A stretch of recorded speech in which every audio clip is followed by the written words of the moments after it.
bonus reading for fire signs.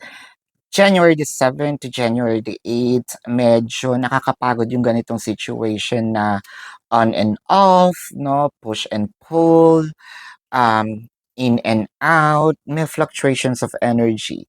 Ang hirap basahin ng person natin ngayon, or probably tayo kay person, kasi parang indecisive, no? Yung pagkakaroon ng move, yung pagsasabi.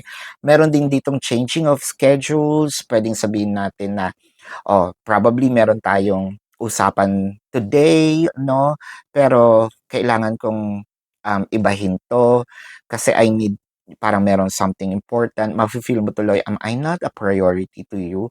But either way, kung communication naman ito, pwedeng kanina, no, all out si person, nakipag-communicate, and then mamaya, bakit parang naka-online naman siya, ayaw naman niya ako sagutin.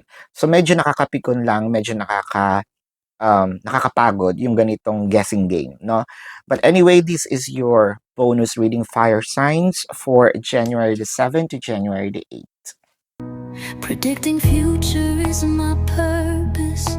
Yelling the stars align.